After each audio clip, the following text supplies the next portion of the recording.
Hello everyone and a warm welcome to our channel. I hope you are doing well. Studies and preparations are going on. We are starting with our revision lectures for CA Final Law November 22 attempt. Now, before we jump into the main concepts, कुछ बातें discuss करेंगे. This part will stay common for all the revision lectures, तो एक बारी सुन लेना. नहीं, अगर अगली बारे में if you know the points you can skip this introduction का 1 मिनट का part, right? So please understand there are certain points to be taken care of. I am assuming that you have covered concept plus question at least once or twice. So please don't try to substitute these revision lectures as study lectures. Detailed वाले भी मेरे जो available है videos उसके साथ compare मत करना, क्योंकि ये रिविजन लेक्चर्स है, स्टडी लेक्चर्स नहीं है. क्लियर है? तो क्वेश्चंस पे हम ज्यादा फोकस नहीं करने वाले. कंसेप्ट्स जो है मैं अज्यूम कर रहा हूं आप एक बार दो बार कर चुके हो, so that you are able to grasp the concepts with the speed and with the way with which the revision lectures will be conducted. Clear? Second, इसके साथ साथ MCQ जरूर आपको करने हैं, and you can join our telegram channel for that. S Walimbe classes for CA final law search कर लो, नहीं तो डिस्क्रिप्शन पे आपको मिल जाएंगे. कंपनी लॉ भी हमारा चल रहा है, 4 से 5 MCQs डेली कवर किए जा रहे हैं, top level MCQ. So join that. वहां पे गलतियां होंगी, मुझे ऑलरेडी पता है. डिसहार्टन मत होना, ये सोचना कि आपको अपने पॉइंट्स पता चल रहे हैं कि ठीक है यार, डीप में स्टडी करके ही समझ आता है कि MCQs आंसर कर पा रहे हैं या नहीं कर पा रहे. इसके साथ साथ आपको बुक्स की जरूरत लग रही है कि you can refer my books, या फिर अगर लग रहा है कि क्लासेस में कहीं मिसिंग था and if you want my classes, आप कंसीडर कर सकते हो. You can go and check our website www.swalimbeclasses.com. अभी 15 अगस्त तक 15 अगस्त तक 10% एक डिस्काउंट भी चल रहा है on occasion of Rakshabandhan and independence day. तो वो भी आप चेक कर सकते हो website directly. Speed kindly understand, धीरे धीरे एक एक कंसेप्ट समझा के. क्लास में तो हम नोट्स को छोड़ के अपनी एक राइटिंग पे भी जाते हैं, जो मैं हैंड रिटन नोट्स देता हूं, तो वो सब नहीं हो पाएगा. Please understand the scope of this revision lecture. तो स्पीड थोड़ी सी रहेगी and you have to able you should be able to grasp the concepts. इसीलिए मैं कह रहा हूं आपने एक बार कर रखा है. उसके सिवा कोई भी जनरल क्वेरी आती है, स्टडी क्वेरी आती है, you can just ping me on 9560436910. WhatsApp या टेलीग्राम कर लेना, कॉल कर सकते हो, बट थोड़ा बहुत हो जाता है कि टाइम मैच करना. So it's preferable that you message, and if decided then we can have a word on call, not an issue. And पिछली बार मैं हमेशा ट्राई करता था कि रिवीजन लेक्चर्स एक अटेम्प्ट स्पेसिफिक आए, राइट? एंड उसका आप उसी टाइम इस्तेमाल करें, बाद में उस पर रिलाय ना करें, क्योंकि फिर आपकी स्टडी इंपैक्ट कर जाती है. तो मैं रिवीजन लेक्चर्स रखता था, कुछ हटा देता था, बट बहुत स्टूडेंट्स ने मैसेज किया है, तो इस बार don't worry, revision lectures will stay on YouTube. कोई दिक्कत नहीं है, यूट्यूब पे ही रहेंगे, टेंशन मत लेना. जब मन करे तब देख लेना, एग्जाम तक, एग्जाम डे तक, एग्जाम डे के बाद, जब भी आपका मन है. क्लियर? स्कोप क्लियर है? स्टार्ट करें. ये इंट्रोडक्शन पार्ट सब में रहेगा, right? And let's start with our revision. Okay, let's start with our chapter number 5 revision. Compromise arrangements and amalgamations. Before diving into the sections, let's understand the basic meaning of these terms. Compromise मतलब peaceful settlement of dispute. प्यार मोहब्बत से लड़ाई settle करना. कहते हैं ना यार, थोड़ा कॉम्प्रोमाइज कर ले, वही है ये कॉम्प्रोमाइज. ठीक है? किसके बीच में एंटर होने वाला है? क्रेडिटर्स के साथ कंपनी के, या फिर कंपनी एंड मेंबर्स के साथ. एमलगमेशन, एमलगमेशन मतलब जुड़ना. तो A प्लस बी अगर C बनता है, या A B को खरीद लेता है, सो एमलगमेशन कैन इंक्लूड मर्जर, और amalgamation can be in the form of purchase. इसकी कंडीशंस क्या होती है वो सब भैया आप मेरे से ज्यादा एक्सपर्ट हो, फाइनेंशियल रिपोर्टिंग में आपने पढ़ रखा होगा. Next, arrangement. अरेंजमेंट मतलब we are trying to enter some arrangement. जैसे यार एक ठीक है, ऐसा ऐसा कर लेते हैं, शेयर्स को डिवाइड कर देते हैं, इसको कंसोलिडेट कर देते हैं. So there is no dispute involve. There is no dispute involve. It involves modification of rights. Reconstruction मतलब कंस्ट्रक्ट करना दोबारा से, इसका मतलब बिल्डिंग अगेन. तो कंपनी के कुछ असेट्स वगैरह का चेंज करना, लायबिलिटीज में चेंज करना, रिकंस्ट्रक्शन करना. Amalgamation includes merger, already covered. Reconstruction में जनरली एक कंपनी होती है, एंड एमलगमेशन में obviously there will be minimum 2 companies. एक कंपनी अकेले किसी के साथ अपने आप के साथ एमलगमेट नहीं कर सकती. क्लियर है? Yes sir. Let's start with the main provision. Section 230 to 240 हम इसके अंदर कवर करने वाले हैं. Let's start. Section number 230, power to compromise और make arrangement with creditors and members. तो किसके साथ करने वाले कॉम्प्रोमाइज? क्रेडिटर्स या मेंबर्स? ऑब्वियस सी बात है. एक चीज का ध्यान रखना, पेपर में जब भी लिखोगे क्रेडिटर्स आगे लिखना और क्लास ऑफ देम, मेंबर्स लिखोगे लिखना और class of them. Practically class में मैंने डिटेल में गया था कि इसका मतलब क्या होता है. क्विकली हिंट दे रहा हूं, समझ लो कि रियल लाइफ में सारे क्रेडिटर्स एक साथ नहीं डील किए जा सकते। किसी का 10 करोड़ का डेट ड्यू है, किसी का 1 लाख का ड्यू है, you can not club them into one class. तो हम जनरली मीटिंग रियल लाइफ में एनसीएलटी क्लास वाइज कराता है, ठीक है। तो छोटे क्रेडिटर्स को अलग क्लास डील करेंगे, एक मिड अमाउंट के क्रेडिटर्स को अलग, and may be large creditors को अलग, ताकि हर एक क्लास का तरीके से हम देख पाए कि we have to protect the rights of them. आप कॉम्प्रोमाइज किसके साथ एंटर कर रहे हो, उसका इंपैक्ट अलग अलग क्रेडिटर्स पे अलग अलग तरीके से हो रहा है। Hence we deal with class basis rather than clubbing all the creditors together in one class. हम अलग अलग क्लास बनाते हैं ताकि प्रैक्टिकली किसी को कोई इशू ना आए, ठीक है। एनसीएलटी इस चीज का ध्यान रखता है। तो पेपर में आपको हर जगह क्लास भी लिख के आना है, पढ़ो अभी। सो सबसेक्शन 1 कॉम्प्रोमाइज और अरेंजमेंट के बेसिक्स। वेयर एनी कॉम्प्रोमाइज और arrangement is proposed between a company and it's creditors और क्लास। मैं क्लास हर बार नहीं बोलूंगा, आपको लिख के आना है। Between a company and it's creditors और कंपनी एंड इट्स मेंबर्स। तो आपको जाके एप्लीकेशन किसको फाइल करनी है, एनसीएलटी। अथॉरिटी कौन है, एनसीएलटी। तो आप बोलोगे ट्रिब्यूनल, ठीक है। द ट्रिब्यूनल में अब सबसे पहली बात, सर एप्लीकेशन कौन फाइल करेगा, कोई भी कर सकता है, कंपनी, क्रेडिटर, मेंबर, या फिर अगर वाइंडिंग अप हो रही है तो लिक्विडेटर, इधर अंडर कंपनीज एक्ट और आईबीसी। हमने जाके एप्लीकेशन फाइल कर दी एनसीएलटी के पास। एनसीएलटी क्या करेगा, अब सर मीटिंग बुलवा सकता है। सर मैंडेटरी है या डिस्क्रिशनरी, डिस्क्रिशनरी, आप ट्रिब्यूनल को कोई जबरदस्ती नहीं कर सकते। So the tribunal can order a meeting of the creditors members as the case may be to be called, held and conducted. बुलाओ, रखवाओ और कंडक्ट करवाओ, कैसे, in the manner tribunal directs. Explanation ने सिर्फ इतना बोला कि arrangement includes reorganisation of the share capital either by consolidation of shares और डिवीजन। 10 रुपए के शेयर को 5-5 में करना या 10 और 10 को 20 में डालना, it is included in arrangement, ठीक है। अब आप ट्रिब्यूनल को जब एप्लीकेशन फाइल करोगे उसमें आपको एक एफिडेविट भी देना पड़ता है। Affidavit is a legal swan statement जिसके अंदर आपको कुछ डिटेल्स डिस्क्लोज करनी है। क्या, कंपनी के material facts, latest financial position, auditor report, pending investigation, reduction of share capital if any included in your scheme of arrangement और amalgamation, CDR, corporate debt restructuring. अगर आप कोई भी स्कीम ऑफ सीडीआर लेके आ रहे हो, डेट को रिड्यूस कर रहे हो, रीस्ट्रक्चर कर रहे हो, तो सिक्योर्ड क्रेडिटर्स का, प्लीज ध्यान रखना, क्रेडिटर्स नहीं, सिक्योर्ड क्रेडिटर्स का 75% मिनिमम आपको अप्रूवल चाहिए होता है। साथ साथ आपको कुछ और चीजें लगा के देनी पड़ती है। ये 5 चीजें समझ लो।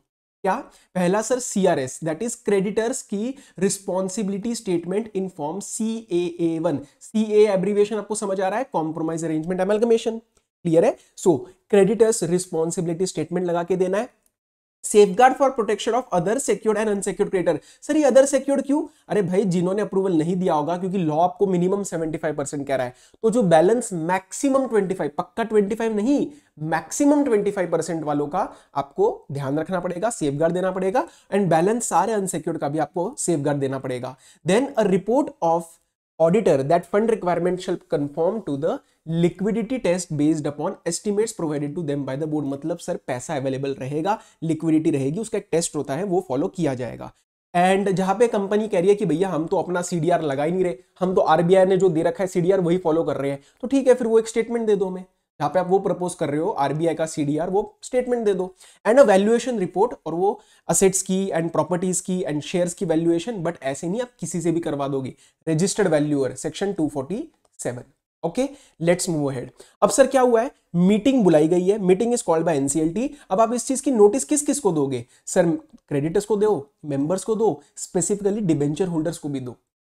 Debenture holders are not exactly creditors, creditors को यूज किया जाता है in the term of trade creditors. So debenture holder का भी तो पैसा देना है, उनको भी तो नोटिस दो, उनको पता होना चाहिए कि मीटिंग में क्या हो रहा है, क्या कॉम्प्रोमाइज एंटर किया जा रहा है, क्लियर है बात। और 230 सबसेक्शन 5 से लिंक करके मैंने यहां डाल रखा है कि आप सेक्टरल रेगुलेटर्स को भी नोटिस दो। क्यों, क्योंकि वो अपने रिप्रेजेंटेशन दे सकते हैं। सर एग्जांपल दो सेक्टर रेगुलेटर्स का, अरे भाई इनकम टैक्स एक्ट हो गया, सेबी हो गया, ये सारे सेक्टरल रेगुलेटर्स है। They have a 30 days time period if they want to make any representations, 30 days में कर सकते हैं। 30 डेज में नहीं किया तो मान लिया जाएगा, उनका कोई भी ऑब्जेक्शन नहीं है। अब आपको नोटिस कैसे देना है, इंडिविजुअली देना है, कैसे, कहां देना है, address is registered with the company, और साथ में डिटेल्स लगा के दे देना। कॉम्प्रोमाइज अरेंजमेंट की डिटेल्स क्या है, वैल्यूएशन रिपोर्ट की कॉपी दो, उसका इंपैक्ट बताओ इस कॉम्प्रोमाइज का on KMP, promoter and non promoter member, debenture holder. Impact मतलब effect of compromise arrangement on material interest of directors और debenture trustees and other prescribed matters as per rule 6। Rule 6 detail में आपके course का part नहीं है। सो in short आप पूरा detail बता रहे हो कि भैया इस स्कीम का कोई किसी को गलत फायदा तो नहीं हो रहा है, किसी को ज्यादा पॉजिटिव इंपैक्ट तो नहीं मिल रहा है, किसी के साथ गलत तो नहीं हो रहा है, ये सारा इससे मुझे पता चल जाए। क्लियर है? अच्छा, फर्स्ट प्रोविजन आके बोला आपको ये नोटिस और ऊपर वाले डॉक्यूमेंट्स वेबसाइट पे भी लगाने हैं, न्यूज़पेपर में भी डालने हैं, और अगर कंपनी लिस्टेड हुई तो हमारी जो मदर बॉडी है securities exchange board of India and हमारा जो स्टॉक एक्सचेंज है एनएसई बीएसई जहां पे भी लिस्टेड है उनकी वेबसाइट पे भी आपको ये डॉक्यूमेंट्स लगाने हैं, उनके वेबसाइट पे भी ये डॉक्यूमेंट्स लगाने हैं। और अगर आप जैसे एडवर्टीजमेंट के द्वारा दे रहे हो, न्यूज़पेपर में बताते हो, एडवर्टीजमेंट देते हो, तो ऑब्वियसली सर एडवर्टीजमेंट में मैं सारे डॉक्यूमेंट्स तो लगा नहीं सकता, तो आप उसके अंदर इंडिकेट करो एक time within which you can go to the registered office of the company and get the documents free of charge for inspection. Clear है? So you have to mention the time within which जो भी concern person है उनको आप free of charge ये सारे details, copies of compromise arrangement provide करोगे। और कहां से मिलेगा? Registered office of the company से मिलेगा। अब सर नोटिस आ चुकी है, अब वो बंदा पूछ रहा है हाँ सर नोटिस आ गई है, मुझे वोट करना है इस कॉम्प्रोमाइज पे, हाँ या ना। वो मैं कैसे, मैनर ऑफ वोटिंग क्या रहेगा, सबसेक्शन 4 आके बताएगा। और नोटिस में ये चीज प्रोवाइड करी जाएगी कि the person to whom notice is sent में ईदर वोट हिमसेल्फ मतलब देमसेल्फ और थ्रू प्रॉक्सी मतलब मैं अपने बंदे को भेजूंगा। और ये कैसे होएगी दोनों चीजें? In the meeting. तब आप खुदा की मीटिंग में वोट करो या आपका प्रॉक्सी आके मीटिंग में वोट करेगा। लेकिन सर आपका मन नहीं है तो फिर आप पोस्टल बैलेट से कर देना। जैसे पोस्टल बैलेट क्या होता है? जस्ट एक बैलेट पेपर जिसमें आप यस नो लिख के भेज देते हो। तो पोस्टल बैलेट से करना है तो उसमें टाइम लिमिट है विद इन 1 मंथ। कब से? जब से आपको नोटिस मिली। ठीक है। सब सेक्शन 4 में कोई बहुत गुस्से में दिख रहा है, ये देखो बहुत गुस्से में है। मैंने कहा क्या हुआ? Sir we object to the scheme. मैंने कहा तू कौन है? उसने कहा सर मैं शेयर होल्डर हूं। तो शेयर होल्डर्स अगर 1 2 जितने भी शेयर होल्डर ऑब्जेक्ट कर रहे हैं, हम पूछेंगे कि क्या आपके पास 10% मिनिमम शेयर होल्डिंग है? अगर है as per previous last audited financial statements तो ही आप ऑब्जेक्ट कर सकते हो, वरना आपको कोई राइट नहीं है, चुपचाप बैठे रहो। ठीक है। अब उन्होंने कहा सर हम तो क्रेडिटर है, तो लॉ के लिए क्रेडिटर थोड़े ज्यादा इंपॉर्टेंट है शेयर होल्डर से, क्योंकि उनका पैसा देना बनता है सर, लायबिलिटी है। तो हम उनसे पूछेंगे आपके पास 10% नहीं होना चाहिए, आपके पास मिनिमम 5% आउटस्टैंडिंग डेट होना चाहिए as per latest audited financial statements, तो आप ऑब्जेक्ट कर सकते हो। सर इससे कम हुआ तो ऑब्जेक्ट कर ही नहीं सकते। और ऑब्जेक्ट किया, अगर ये वाली मेरी कंडीशंस कंप्लाई हो गई और ऑब्जेक्शन आ गई है, वैलिड ऑब्जेक्शन आई है, तो फिर उसके बाद ट्रिब्यूनल उस चीज को देखेगा। लेकिन ऑब्जेक्ट करने का राइट ही इन जनों को है। अगर इससे कम है तो ऑब्जेक्ट ही नहीं कर सकते, ट्रिब्यूनल बात सुनेगा ही नहीं। तो थोड़ी बात क्लियर हो रही है? हाँ सर प्लीज अंडरस्टैंड करना, 230 से लेके 240 तक सारे सेक्शंस जो है वो अपने आप में एक अलग अलग चीज लेके आते हैं, एक्सेप्ट 238 जो 235 से लिंक में आता है। ठीक है, वो मैं आपको वहां बता दूंगा, बट प्रोसेस आपको 100% क्लियर होना चाहिए, कहीं पे भी रट्टा मारने की जरूरत नहीं पड़नी चाहिए। सबसेक्शन 5 मैंने आपको ऑलरेडी बता दिया, आप नोटिस भेजते हो to the sectoral regulators so that they can give you a representation कि सर हमें इससे आपत्ति है, we have some problem with this compromise arrangement, and they can give this representation within a period of 30 days. 30 days clear है ये? और नहीं दिया तो हम मान लेंगे कि भैया आपको कोई ऑब्जेक्शन नहीं है। सर स्कीम पे वोटिंग सबसे इंपॉर्टेंट सबसेक्शन, सबसे ज्यादा चांसेस इसी में से है पेपर में कुछ पूछे जाने से, कि अगर कोई आपसे पूछे कि sir what are the conditions for the scheme of compromise arrangement to be sanctioned या टू पास, तो आपको बोलना है सर 3 कंडीशन है। पहला, जो वोट कर रहे हैं उनका जो नंबर वो मेजॉरिटी रहना चाहिए, मतलब मोर देन 50%। और वो जो मेजॉरिटी वोट कर रहे हैं उनके पास कितने वोट होने चाहिए वैल्यू के हिसाब से? Minimum 3/4। So majority of person in number, ये एक कंडीशन। दूसरा, वो जो मेजॉरिटी नंबर है उनके पास वैल्यू कितनी होनी चाहिए? मिनिमम 3/4। सर शेयर्स या डेट? अरे भाई कोई भी, डिपेंड करता है मीटिंग किसके साथ है, मेंबर्स के साथ है या क्रेडिटर्स के साथ है। क्लियर है? और ये वोट कैसे कर रहे हैं? इन पर्सन, प्रॉक्सी और पोस्टल बैलेट, ये तो ऊपर मैंने बता ही दिया था। बात यहां तक क्लियर है? 2 कंडीशन पूरी हो चुकी है, मेजॉरिटी पर्संस एंड वैल्यू 3/4। अगर ये लोग एग्री करते हैं, एंड देन तीसरी कंडीशन क्या है? ट्रिब्यूनल का सैंक्शन। बहुत बच्चे गलती करते हैं, पेपर में ये दोनों लिख के आते हैं, अरे भाई ये होने के बाद ट्रिब्यूनल को सैंक्शन भी तो करना पड़ेगा। हाँ सर, ट्रिब्यूनल सैंक्शन नहीं करेगा तो फिर कॉम्प्रोमाइज कैसे पास किया जाएगा? क्लियर है? तो पढ़ो ये तीसरी कंडीशन एंड के बाद, इफ सच कॉम्प्रोमाइज और arrangement is sanctioned by the tribunal by an order, then it shall be binding on all the concern persons. Liquidator है, अगर वाइंडिंग अप हो रही है तो liquidator, creditor, member, whatever it is. Clear? Okay. अब जब tribunal final अपना एक ऑर्डर पास करेगा, वो उन मैटर्स को बताएगा जो भी रिलेटेड मैटर्स होते हैं, जैसे फॉर एग्जांपल प्रेफरेंस शेयर्स अगर इक्विटी में कन्वर्ट हो रहे हैं तो उनके डिविडेंड का क्या करना है, उनकी कैश पेमेंट करनी है या इक्विटी शेयर्स में कन्वर्ट करना है, protection of class of creditors, variation of share holder rights है तो फिर सेक्शन 48 आपके कोर्स का पार्ट नहीं एक्सक्लूसिवली, तो सेक्शन 48 का उसमें ध्यान रखना पड़ता है। If any scheme of any scheme is approved by the creditors under subsection 6 then any proceedings before BIFR shall abate. Obviously अगर क्रेडिटर्स ने बीआईएफआर में भी एक स्कीम चला रखी थी, कोई केस चला रखा था, board for industrial and financial reconstruction, तो वो अबेट कर जाएगा क्योंकि सर कॉम्प्रोमाइज एंटर हो गया। नेक्स्ट, अगर कोई एग्जिट ऑफर दिया जा रहा है डिसेंडिंग शेयर होल्डर्स को, तो फिर वो in the opinion of tribunal जो भी नेसेसरी बाकी मैटर्स है वो भी हम प्रोवाइड कर देंगे। ये एग्जिट ऑफर क्या होता है? कोई शेयर होल्डर मना कर रहा है तो ट्रिब्यूनल कहेगा इनको पेमेंट दो और खत्म करो, डिसेंडिंग है इनको पेमेंट दो। अच्छा, प्रोविजो ने एक बहुत इंपॉर्टेंट बात कही है कि no sanction of the compromise और अरेंजमेंट बाय द ट्रिब्यूनल, मतलब tribunal will not sanction unless we want one thing, हमें चाहिए एक सर्टिफिकेट। साइन कौन कर रहा है? देखो, कंपनी के ऑडिटर। और क्या लिख के दे रहे हैं कि इस पूरे स्कीम के अंडर कोई अकाउंटिंग ट्रीटमेंट अगर प्रपोज्ड है देन दैट कंप्लाइज विद 133 वाले अकाउंटिंग स्टैंडर्ड्स। तो जो हमारे कंपनीज एक्ट ने अकाउंटिंग स्टैंडर्ड्स बता रखे हैं वो हम कंप्लाई करवा के चलेंगे। ये कौन बोल रहा है? ऑडिटर अपनी कसम खा के बता रहा है कि भैया मैं सर्टिफिकेट दे रहा हूं, आई विल एंश्योर कि auditor accounting treatment is as per the prescribed accounting standards under 133। Clear है ये बात? आगे बढ़ सकते हैं? हाँ सर, ट्रिब्यूनल का ऑर्डर आ चुका है, ऑब्वियसली जाके आरओसी के पास फाइल करो विद इन 30 डेज। एक very very very important point, एक स्पेसिफिक केस है जिसके अंदर ट्रिब्यूनल बोल सकता है, बोलेगा नहीं, बोल सकता है, मतलब ट्रिब्यूनल में dispense with the calling of the meeting of creditors और class of creditors where 90% in value वाले क्रेडिटर्स एक एफिडेविट, मतलब कसम खा ले लीगली, एफिडेविट के साथ ये चीज बोल दे क्या कि we agree and we confirm the scheme of compromise arrangement. दोनों कीवर्ड्स है, एग्री भी करते हैं हम, कंफर्म भी करते हैं। सर पेपर में आएगा मेंबर्स और आप लिख के आओगे 90%, गलत हो जाएगा। ये चीज मेंबर्स के लिए नहीं है, ये चीज सिर्फ और सिर्फ क्रेडिटर्स के लिए है और वैल्यू का ध्यान रखना है। ठीक है, आपको बात समझ में आ गई है? आगे बढ़े। हाँ sir, A condition for sanction of scheme by tribunal if it involves any buyback of securities। अगर buyback involved है तो भैया relevant section follow करना है, that is section 68। The compromise or arrangement may involve a takeover offer also। takeover मतलब एक company दूसरे को take over, this is a specific case of compromise, तो वो टेक ओवर भी इन्वॉल्व कर सकता है। लेकिन अगर लिस्टेड कंपनीज है, अगर लिस्टेड कंपनीज है तो take over should be as per SEBI regulations. And if anyone is feeling aggrieved, किसी को गुस्सा आ रहा है कि यार ये लिस्टेड, ये टेक ओवर ऑफर क्यों इंक्लूड हो गया, तो जाके एनसीएलटी के पास एप्लीकेशन फाइल करे, accept in case of listed companies. मतलब अगर लिस्टेड कंपनीज का केस है तो कोई भी गुस्सा हो ट्रिब्यूनल के पास नहीं जा सकता। सर क्यों? अरे भाई, अगर हमने उसको भी अलाउ कर दिया, लिस्टेड कंपनीज के केस में भी अगर ट्रिब्यूनल में जाना अलाउ कर दिया, तो फिर सेबी रेगुलेशंस का मतलब ही क्या बचा? फिर सेबी रेगुलेशंस को फॉलो करने का मतलब ही नहीं बचा।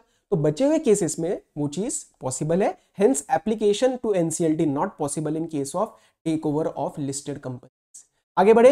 हाँ सर, एक important explanation, section 66 talks about the reduction of share capital. It will not apply in this case. So section 66 does not apply to reduction of share capital which is effected in pursuance of tribunal's order under this section। तो 68 लगेगा, ध्यान रखना, buyback लगता है, reduction of share capital नहीं लगता। Clear है? Authors note बताने की जरूरत नहीं है, मैंने ऑलरेडी ऊपर एक्सप्लेन कर दिया है। अब बात करते हैं सर सेक्शन 231 की, power of tribunal to enforce compromise और arrangement. Subsection 1, if the scheme is sanctioned by the tribunal under section 230। ये कई बच्चे गलती करते हैं, 231 की बात तभी छेड़ी जाएगी जब 230 में ट्रिब्यूनल उसको सैंक्शन कर रहा है, वरना 231 will not come into action. क्या ये बात क्लियर है? तो पढ़ो, अगर ट्रिब्यूनल ने स्कीम को सैंक्शन किया तो ट्रिब्यूनल के पास पावर है to supervise the implementation and to give directions, modifications as it may consider necessary. Why? For the purpose of implementation of compromise और अरेंजमेंट। तो सर कुल मिला के बात यह बनती है कि अगर एनसीएलटी ने स्कीम को सैंक्शन कर दिया है अंडर 230, तो 231 के सबसेक्शन 1 में वो जैसा चाहे मॉडिफिकेशंस, डायरेक्शंस, सुपरविजन कर सकता है, क्योंकि अल्टीमेट एम क्या है? Implementation of scheme. Ultimate aim क्या है? Implementation of scheme. क्या ये बात क्लियर है? हाँ सर। अब सब सेक्शन 2 में बात छेड़ने वाले हैं ऑर्डर ऑफ वाइंडिंग अप की। पढ़ो, उसके लिए 2 कंडीशंस का कंप्लाई होना जरूरी है, कंडीशन नंबर 1, कंडीशन नंबर 2।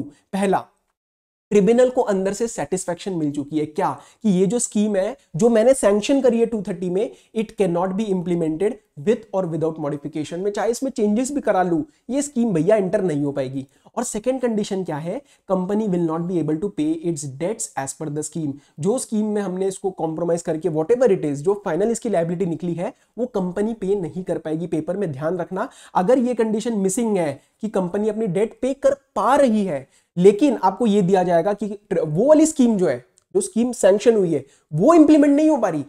मतलब अगर मैं बोलता हूं भैया स्कीम इंप्लीमेंट नहीं हो पा रही, लेकिन कंपनी अपने डेट पे कर देगी जो भी उसके स्कीम में है, तो फिर वाइंडिंग अप नहीं आएगा। ठीक है, तो दोनों कंडीशन का होना जरूरी है। क्या कि सर स्कीम इंप्लीमेंट ना हो पा रही विद और विदाउट मॉडिफिकेशन, एंड डेट्स भी नहीं पे हो पा रहे, तो अब जाके the tribunal can go for a winding up order, और मान लिया जाएगा कि this order is made under section 273 which is being dealt in our chapter number 7 winding up. Chapter number 7 winding up. Clear है बात? आगे बढ़े। हाँ सर, ये section will also apply to any order made under before this act commencement. मारो गोली इसको। 232 merger and amalgamation of companies, बहुत ही मिलता जुलता सेक्शन है। बस हो क्या रहा है समझ लो। एप्लीकेशन 230 के अंदर ही गई है, सारा प्रोसेस 230 का लगाऊंगा, पर 230 में हमने नाम क्या लिया, कॉम्प्रोमाइज और अरेंजमेंट। अब नाम क्या लूंगा, मर्जर या एमलगमेशन या फिर डिवीजन। तो ये सब ए और बी में यही बात लिखी गई है कि अगर एप्लीकेशन 230 में फाइल की जाती है और ट्रिब्यूनल को हम ये शो कर देते हैं कि this scheme actually involves merger, amalgamation और division of property liabilities in 2 or more companies, तो फिर हम उसके अंदर अब 230 वर्ड यूज नहीं करेंगे, हम 232 वर्ड यूज करेंगे। प्रोसेस आगे सेम है, क्या कि ट्रिब्यूनल ये एप्लीकेशन आने के बाद मीटिंग बुलवा सकता है, to be called, held, conducted in such manner, और 3 सबसेक्शन 230 के हम एज इट इज लगा देंगे। Subsection 4 subsection 3, 4, 5, 6। सर ये कौन कौन से मैटर थे पेपर के लिए, ध्यान रखना। नोटिस देना, आप किस किस को नोटिस दोगे, वोटिंग कैसे कैसे होगी, जो सबसे इंपॉर्टेंट हमने पढ़ा subsection 6, and representation opportunity within 30 days to sectoral regulators. ये सारा का सारा सेम लग जाएगा। तो अगर आप मेन बात पढ़ोगे इसमें से वोटिंग वाली, वो सेम लगेगी जो 3 कंडीशन पड़ी थी, मेजॉरिटी, 3/4 वैल्यू एंड ट्रिब्यूनल का सैंक्शन। तो एसेंशियली ये 230 ही हो रहा है, बस इसका पैकेज बदल दिया। क्या पैकेज डाला, मर्जर एमलगमेशन के नाम से। आगे बढ़ सकते हैं। हाँ सर, अब जो भी मर्जिंग कंपनीज है, या फिर मैंने क्या बोला था, डिवीजन हो रहा है, तो जो भी मर्जिंग कंपनीज है या फिर जिन कंपनीज के रिस्पेक्ट में डिवीजन है, वो कुछ डॉक्यूमेंट सर्कुलेट करेंगे। क्या, प्रपोज टर्म्स ऑफ स्कीम क्या है जो भी अडॉप्ट करी गई है बाय द डायरेक्टर्स, कंफर्मेशन कि आपने ये स्कीम आरओसी के पास फाइल करी है, एक report evaluating the impact and effect of this compromise on each class of share holders, KMP या जो भी लोग हैं, and in particular the share exchange ratio. Share exchange ratio क्या है, ऐसा तो नहीं आप किसी का फायदा करवा रहे हो इसके अंदर। प्लस आप बताओगे did you face any special valuation difficulties, क्योंकि जहां पे वैल्यूएशन डिफिकल्टीज फेस करी उसको आपने डील कैसे किया, या उसके अंदर भी कुछ दाल में काला तो नहीं है ना, किसी का फायदा तो नहीं हो रहा, वो सारी चीजें आपको बता के चलनी है। वैल्यूएशन रिपोर्ट देनी है एंड सप्लीमेंट्री अकाउंटिंग स्टेटमेंट आपको देनी है। पहले लीगली पढ़ते हैं, फिर मैं आपको इसको लेमैन्स लैंग्वेज में बताऊंगा। तो पढ़ो इफ। सर इफ मतलब अगर ये कंडीशन लगी तो ही देनी है, हमेशा नहीं देनी सप्लीमेंट्री अकाउंटिंग स्टेटमेंट। तो पढ़ो, if the last accounts of any of the merging company relate to a financial year ending more than 6 months before the first meeting of company summoned for the purpose of approving the scheme। इसका मतलब आपको देखना है कि मेरी इस scheme को approve करने की पहली मीटिंग कब रखवाई गई, और इसके लास्ट 6 मंथ्स में क्या कहीं पे भी 31 मार्च की डेट आ रही है क्या। सर 31 मार्च क्यों बोला, पढ़ो, last annual accounts relate to a financial year, मतलब आपका जो 31 मार्च तक का पीरियड होता है, आपको वो देखना है कि दैट उसके विद इन 6 मंथ्स, मतलब ये डेट बनेगी 30 सितंबर के आसपास, तो विद इन 30 सितंबर क्या आपकी फर्स्ट मीटिंग रखवाई गई थी for the purpose of this scheme, for the purpose of approving the scheme. तो सर इन शॉर्ट एक और बोल सकते हैं ना कि सर बासी है क्या आपके फाइनेंशियल स्टेटमेंट्स, आपके बासी है क्या, 6 महीने से ज्यादा हो चुका है क्या, तो फिर हम एक काम करो, एक लेटेस्ट अकाउंटिंग स्टेटमेंट दे दो जिसका नाम रखवाएंगे सप्लीमेंट्री अकाउंटिंग स्टेटमेंट। तो अगर मैं आपको बोलूं कि सप्लीमेंट्री अकाउंटिंग स्टेटमेंट हर बार देनी है, ये सही है? बिल्कुल भी नहीं, डिपेंड करता है कि हमारा टाइम पीरियड्स क्या बन रहे हैं। आगे बढ़े। हाँ सर, ट्रिब्यूनल ने सेटिस्फाई कर दिया सबसेक्शन 1 सबसेक्शन 2, वो स्कीम को अलाउ कर देगा एंड साथ साथ कुछ मैटर्स को प्रोवाइड करवा देगा। क्या, transfer to the transfer company of the property liabilities undertaking from the date which is to be determined by the parties, appointed date parties decide करेगा unless tribunal for reasons to be recorded in writing decides otherwise. अगर tribunal को लगता है नहीं भैया हम decide करेंगे date इस केस में, तो वो रीजंस लिखे। क्यों सर, क्योंकि नॉर्मली तो पार्टीज डिसाइड करेंगी ना, पर अगर ट्रिब्यूनल डिसाइड करेगा तो वो कर सकता है एंड अपने रीजंस लिख देगा। ठीक है, next allotment of the by the transfer company of shares debentures and securities, जो भी वो कंसिडरेशन तो देगा ना यार, transfer company will provide some consideration to the share holders of the transfer company, उसको वो दे देगा, कोई इशू नहीं है। Provided that the transferee company shall not as a result of the compromise arrangement hold any shares in its own name or in its name of its trust or any of its subsidiary associate and any such shares shall be cancelled or extinguished। Practically इतना relevant point नहीं है। As a result of merger amalgamation, जो transfer company अगर उस particular transfer company में already कोई shares hold कर रहा था, तो वो ऑब्वियसली एज अ रिजल्ट अब होल्ड करेगा नहीं, क्योंकि सारे शेयर्स उसके पास ही आ रहे हैं, तो एग्जिस्टिंग वाले हट जाएंगे। अपने आप को थोड़ी ना शेयर्स इशू करेगा, तो वो एग्जिस्टिंग वाले कैंसिल हो जाएंगे, एक्सटिंग्विश हो जाएंगे, अपने आप को शेयर्स इशू कर नहीं सकते। नेक्स्ट, कंटिन्यूएशन बाय और against any legal proceedings against the transfer company, जो ट्रांसफरर के अगेंस्ट चल रही थी, मतलब जो ओरिजिनल लीगल प्रोसीडिंग्स चल रही थी वो कंटिन्यू करी जाएंगी बाय द ट्रांसफर कंपनी, तो बाय और अगेंस्ट, तो इसमें कोई बड़ी बात नहीं है। Dissolution without winding up of any transferor company, भैया ट्रांसफरर कंपनी को खत्म कर देंगे, पर हम वाइंडिंग अप नहीं कर रहे, क्यों? क्योंकि सर ट्रांसफर कंपनी उसका बिजनेस आगे कैरी डाउन करने वाली है, सो डिसोल्यूशन तो हो जाएगा पर वाइंडिंग अप नहीं हो रहा। Next, provision to be made for persons who within such time and manner dissent from the compromise arrangement, ठीक है भैया, वो डिसेंड कर देते तो उनको पैसे वैसे देने हैं, जो भी प्रोविजन बनाना है वो ट्रिब्यूनल बताएगा। Where the share capital is held by NRI, non-resident share, not NRI, non-resident shareholder under FDI norms or under any law, then the allotment of shares of the transferee company to such shareholder shall be in the manner specified in the order। क्योंकि बाहर के लोग involve है, बाहर का dollar वगैरह इसमें involve होगा, तो ट्रिब्यूनल बताएगा कि आपको अलॉटमेंट वगैरह कैसे करना है और कैसे आगे इसको सेटल करना है। Transfer of employees of the transferor to transferee, आपको याद है इसके ऊपर एक क्वेश्चन किया था? हाँ सर, हमने उसके अंदर एक डिस्कस की थी चीज कि एम्प्लॉइज अपने आप नहीं ट्रांसफर किए जाएंगे, क्योंकि employee is not a property or asset of the company, तो उसका ट्रांसफर कैसे होने वाला है, क्या होने वाला है, ये ट्रिब्यूनल के ऑर्डर में लिखा जाएगा। अच्छा, अगर ट्रांसफरर कंपनी लिस्टेड है, मतलब जो ट्रांसफर हो रही है ट्रांसफरर लिस्टेड है और नई कंपनी अनलिस्टेड है, तो just because of transfer of a listed company क्या ट्रांसफरी कंपनी भी लिस्टेड बन जाएगी? बिल्कुल भी नहीं, it will continue to remain an unlisted company unless it becomes listed, मतलब ट्रांसफर होने की वजह से लिस्ट नहीं मानी जाएगी, अनलिस्टेड कंटिन्यू करेगी। और जो भी ट्रांसफर कंपनी के शेयर होल्डर से if they decide to opt out, क्योंकि उनका मन होगा कि भैया हमें अनलिस्टेड कंपनी में नहीं जाना, हमें उनके शेयर्स नहीं चाहिए, तो ठीक है ऑप्ट आउट कर दो, और उनकी पेमेंट उनके बेनिफिट्स कर दी जाएगी as per pre determined price formula और after valuation is made and the arrangements under this provision are made by tribunal. तो ठीक है, या तो कोई प्री डिटरमिन्ड प्राइस फॉर्मूले के हिसाब से पेमेंट कर दो या फिर वैल्यूएशन करवाओ, जैसा भी ट्रिब्यूनल बोले। बस एक चीज का ध्यान रखना, क्योंकि ये लिस्टेड कंपनी है, इसमें ना कुछ सेबी के रेगुलेशंस होते हैं, उसके हिसाब से जो मिनिमम पेमेंट बनेगी वैल्यूएशन के हिसाब से वो आपको देनी पड़ेगी। क्लियर? तो minimum amount shall not be what has been specified by SEBI under any of its regulation. आगे, अब एक बात बताओ, ट्रांसफरी कंपनी, आगे भी आने वाला है पॉइंट, अभी समझ लो, ट्रांसफरी कंपनी कुछ शेयर्स इशू करेगी, उसके वजह से हो सकता है उसके ऑथराइज शेयर कैपिटल बढ़ानी पड़ जाए, उसके लिए उसको फीस पे करनी पड़ेगी आरओसी के पास, और ट्रांसफरर कंपनी ने भी हो सकता है कोई फीस पे कर रखी हो आरओसी के पास, वो सेट ऑफ करवा देना, क्योंकि सर अब एक ही कंपनी बनने वाली है, तो ट्रांसफरी कंपनी से दोबारा पैसे मत लो। बस यही वाली बात लिखी गई है in I J other incidental supplementary matters to take care of the scheme, जो भी जरूरत पड़ेगी as per the facts and circumstances of the case, वो हम प्रोवाइड करवा देंगे। Proviso to subsection 3 is same as 230 subsection 7 का प्रोविजो जो था, बताओ जल्दी क्या? Auditor certificate with respect to section 133 accounting standards का फॉलो करना। Next, properties and liability shall be transferred to the transfer company and property can be transferred and it may be declared as free of any charge, मतलब अगर किसी property के ऊपर charge created है तो ROC बोल देगा कि भैया इस केस में ट्रिब्यूनल बोल देगा कि इसका चार्ज कैंसिल कराओ, क्योंकि ऑब्वियसली ट्रांसफर कंपनी कहेगी कि मुझे जो प्रॉपर्टी मिल रही है मुझे उसके ऊपर चार्ज नहीं चाहिए भैया, वो चार्ज आप डिलीट करवा दो। क्या लायबिलिटी भी डिलीट हो जाएगी? लायबिलिटी डिलीट होना और चार्ज डिलीट होना are two separate issue, please please छोटी छोटी बातों का ध्यान रखें। ओके, आगे, सर ये चार्ज हमेशा डिलीट होगा क्या? नहीं, इट डिपेंड्स कि फ्री फ्रॉम चार्ज होने वाला है नहीं होने वाला, it depends upon tribunals order.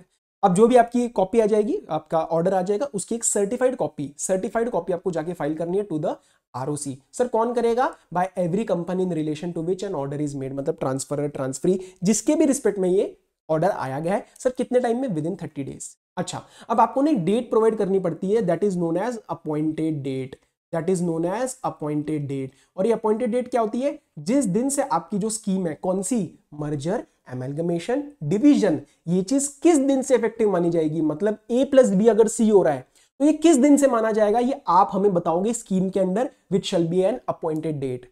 Clear है बात? और सर ये अपॉइंटेड डेट कौन सी हो सकती है? It can be a specific calendar date जैसे 30 सितंबर 2023, और it can be tied to an event. For example we need an approval from competition commission of India, जिस दिन हमें ये अप्रूवल मिल जाएगा उस दिन से ये स्कीम इफेक्टिव मानी जाएगी। तो या तो आप एक स्पेसिफिक कैलेंडर डेट दो या तो इवेंट से टाई करो। अब एक बात बताओ, अगर आप एक स्पेसिफिक कैलेंडर डेट दे रहे हो, आप जब ये स्कीम फाइल करते हो, उससे पहले की डेट हो सकती है क्या? हो सकती है, कोई इशू नहीं है। लेकिन अगर 1 साल से ज्यादा गैप है तो उस केस में आपको जस्टिफिकेशन देना पड़ेगा कि इतना ज्यादा गैप क्यों है, कि आप फाइलिंग से पहले 1 साल से ज्यादा गैप आ रहा है between the filing date and the date on which you are declaring this scheme to be effective. So in that case, please give a justification and ensure that this scheme is in the public interest. किसी के साथ कोई धोखा तो नहीं कर रहे हो। क्लियर है बात? हाँ सर। और सर ये जो इवेंट है, सपोज आपने स्कीम वगैरह फाइल कर दी, सब कुछ हो गया, और ये इवेंट हुआ 6 महीने बाद, तो ठीक है, जब भी ये इवेंट होएगा उसके विदिन 30 डेज आप ट्रिब्यूनल में एक एप्लीकेशन फाइल कर देना, क्या कि भैया वो इवेंट हो चुका है और हमारी स्कीम इफेक्टिव हो चुकी है। यही सारी बातें मैंने इसके अंदर डिटेल में दे रखी। क्लियर है बात? आगे बढ़े? हाँ सर।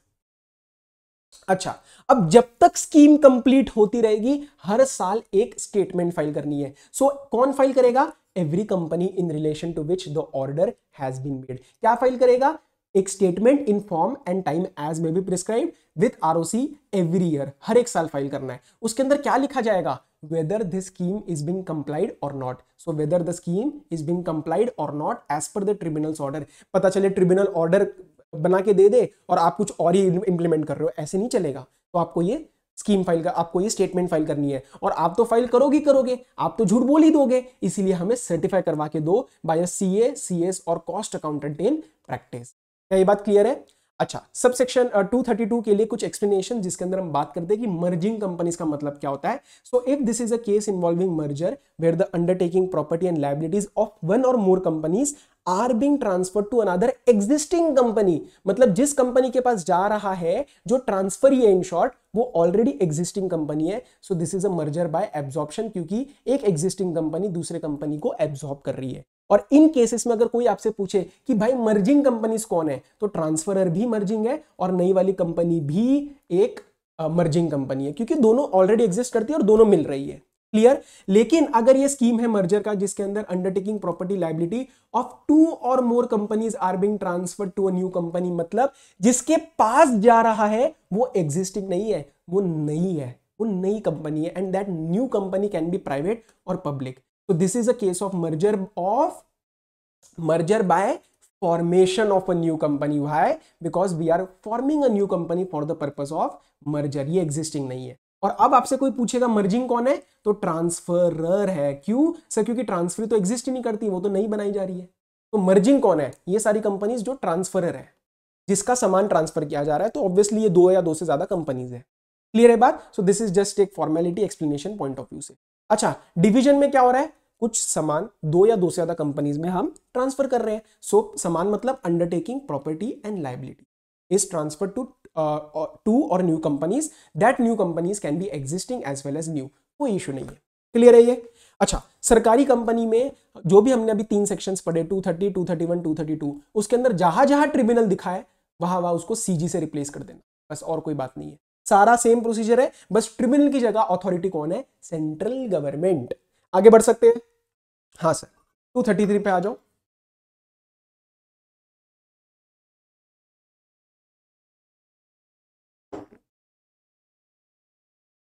सर 233 ना हमें कभी समझ में नहीं आया। बहुत अच्छी बात है, जो दिमाग में जितना समझ आया उसको भी बाहर फेंको। मैं आपको एक नया फाउंडेशन के साथ बताऊंगा। 2 बातें पहले बता रहा हूं before diving into the subsections of 233। 233 is a fast track merger. 233 क्या है?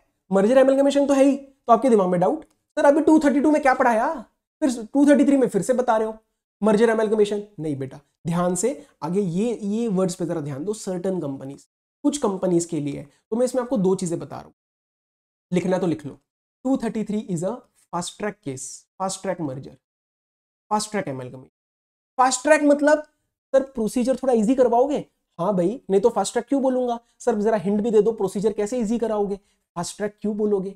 नॉर्मल केस में वोटिंग करानी पड़ती है, मीटिंग रखवानी पड़ती है, ट्रिब्यूनल का अप्रूवल चाहिए होता है। इस केस में आप देखोगे ना ढंग से मीटिंग होती, ना ढंग से कोई वोटिंग क्राइटेरिया बता रखा, और अथॉरिटी कौन है? अथॉरिटी कौन है? सर ट्रिब्यूनल नहीं। फास्ट ट्रैक में है सेंट्रल गवर्नमेंट, ट्रिब्यूनल तक बात जाएगी नहीं। क्लियर? तो सर हमेशा 233 में सेंट्रल गवर्नमेंट रहेगी, और are there any exceptions possible? मैंने स्टार मार्क कर दी, वो एड्स में देते हैं ना सारा होने के बाद नीचे स्टार मार्क, वैसे मैंने स्टार मार्क कर दिया, मैंने बोल दिया एक्सेप्शन इज पॉसिबल। एक्सेप्शन मतलब ट्रिब्यूनल का involvement is possible, but majority cases में सेंट्रल गवर्नमेंट से काम चल जाएगा। तो सर ये सर्टेन कंपनीज कौन सी रहेंगी? छोटी छोटी कंपनीज या फिर घर की बात है। घर की बात मतलब होल्डिंग एंड होल्डी ओन्ड सब्सिडरी। छोटी कंपनीज मतलब startup company, small company, section 2 clause 85। Clear? Start करें? हाँ सर, थोड़ा बेस समझ में आ गया। तो 233 को स्टार्ट करने से पहले obviously we will have to know what is the applicability. So notwithstanding 230 and 232, मारो गोली 230 232 को, भूल जाओ वोटिंग प्रोसेस और ट्रिब्यूनल का इन्वॉल्वमेंट। हम कुछ नया बता रहे हैं। किन कंपनीज के लिए? मर्जर एमलगमेशन का scheme can be entered between 2 or more small companies, 2 clause 85 आपको दिमाग में रहना चाहिए, और holding company and it's wholly owned subsidiary, मतलब ये घर की बात है तो इसमें भी फास्ट ट्रैक अलाउ कर दो, और certain other prescribe companies rule 25 सब rule 1A। Sir rule 25 1A जरा हमें बताओ क्या होता है? आ जाओ। 2 और मोर स्टार्टअप कंपनीज या 1 और मोर स्टार्टअप कंपनी विद 1 और मोर स्मॉल कंपनी। और सर स्टार्टअप वगैरह में सारा इंट्रोडक्शन लेक्चर में डिस्कस कर चुका हूं, 10 साल तक होते हैं, 100 करोड़ की टर्नओवर होती है एंड वो सारी बातें, तो प्लीज आई होप वो आपको पता है। और इसमें आती है ये एप्लीकेबिलिटी। अब इन कंपनीज के केस में आपको 233 लगाने का मौका मिलता है। ठीक है, अब पढ़ते हैं प्रोसीजर क्या है। So this all will be obviously subject to certain procedural compliances which need to be undertaken. क्या क्या है? आपको A, B, C, D 4 specific compliances करने। पहला, you will send a notice। किस चीज के लिए? अरे पहले पढ़ते किसको? ROC and official liquidator. This is the post, this is a government post. ठीक है, again discussed in introduction lecture. So ROC and official liquidator को आप नोटिस दोगे। कौन सा ROC और कौन सा official liquidator? As per the registered office of the respective companies, मतलब जो कंपनीज इन्वॉल्व है, जहां वो सिचुएटेड है, या फिर अगर आपको ये नहीं मिल पा रहे तो जहां person affected by the scheme है। तो depending person affected by scheme या उन कंपनीज का रजिस्टर्ड ऑफिस, उनके ROC एंड ऑफिशियल लिक्विडेटर, क्योंकि सर ROC तो स्टेट वाइज रहेंगे ना, और ऑफिशियल लिक्विडेटर भी अलग अलग रहेंगे, तो ज्यूरिसडिक्शन फिक्स करना जरूरी है। तो ROC और ऑफिशियल लिक्विडेटर को मैंने एक नोटिस भेजी, बोला हाँ भाई सुन, कोई ऑब्जेक्शन है क्या, कोई सजेशन है क्या हमारी फास्ट ट्रैक स्कीम के रिस्पेक्ट में, तो विद इन 30 डेज भेज दे, विद इन 30 डेज मुझे दे दे। ठीक है सर, ये नोटिस कौन भेजेगा? ट्रांसफरर कंपनीज एज कंपनी और companies as well as transferee, मतलब दोनों भेजेंगे। क्लियर है? ये था मेरा पहला कंप्लायंस। क्लियर है बात? ऑब्जेक्शंस एंड सजेशंस अगर है तो देने हैं। ओके, नेक्स्ट, उन्होंने ऑब्जेक्शन सजेशंस दिए, नेक्स्ट स्टेप है मेरा उस चीज को कंसीडर करना इन द रिस्पेक्टिव जनरल मीटिंग, मतलब मेंबर्स उस चीज को कंसीडर करेंगे और minimum 90% of total number of shares वाले मेंबर्स उस चीज को अप्रूव करेंगे। यह है मेरा दूसरा कंप्लायंस। तीसरा, आप फास्ट ट्रैक मर्जर क्यों कर रहे हो? कोई आपके कंपनी में कुछ गड़बड़ तो नहीं है? आप इंसॉल्वेंट तो नहीं हो रहे हो? जल्दी जल्दी मर्जर क्यों कराना है? अरे नहीं है भाई, हम प्रूव कर सकते हैं, करो। तो आपको फाइल करना है डिक्लेरेशन ऑफ सॉल्वेंसी। आपको फाइल करना है, मतलब each and every company involve in this kind of merger has to file a declaration of solvency with the ROC of the registered office. Clear? और सर चौथा, creditor से भी approval ले लो, वही तो बचा है, बाकी सारा तो हो ही गया है। ठीक है, the scheme needs to be approved by majority representing 9/10 in value of the creditors और creditors in the respective companies. And ये अप्रूवल कैसे लिया जाएगा? In a meeting called by giving 21 days notice along with the scheme. और अगर आप meeting नहीं बुलवा रहे हो तो कोई बात नहीं, अदरवाइज वो राइटिंग में अप्रूव कर दे, हमें कोई इशू नहीं है। सो और अदरवाइज अप्रूव्ड इन राइटिंग। अब सर दिमाग में एक डाउट, ये जो बातें लिखी गई है मेजॉरिटी रिप्रेजेंटिंग 9/10 इन वैल्यू, ये तो वैसा ही हो गया ना जैसा हमने सब सेक्शन 6 में पढ़ा था, मेजॉरिटी रिप्रेजेंटिंग 3/4 इन वैल्यू। नहीं हुआ, नहीं हुआ। क्लास में भी बताया था, क्विकली हिंट दे रहा हूं, वहां लिखा गया है मेजॉरिटी ऑफ पर्संस, मतलब एक कंडीशन नंबर पे लगाइए। यहां लिखा है मेजॉरिटी रिप्रेजेंटिंग, मतलब यहां पे नंबर की कंडीशन नहीं है, सिर्फ वैल्यू की है, जो कि है 9/10 इन वैल्यू। क्या ये बात क्लियर है? छोटी छोटी बातें क्लास में बहुत डिटेल में जाते हैं, अभी थोड़ा रिस्ट्रिक्ट कर रहा हूं लेकिन सारे पॉइंट्स बता रहा हूं। ठीक है, ओके। अब सब सेक्शन 2 में क्या होगा? ट्रांसफरी कंपनी जो हैगी, अब ट्रांसफरर का काम खत्म, ट्रांसफरी कंपनी जाके एक कॉपी फाइल करेगी अप्रूव स्कीम की। ठीक है सर, ये अप्रूव क्यों बोल रहे हो? अरे भाई ऊपर स्कीम बोला, ऊपर स्कीम बोला, और ऊपर वर्ड क्या यूज किया?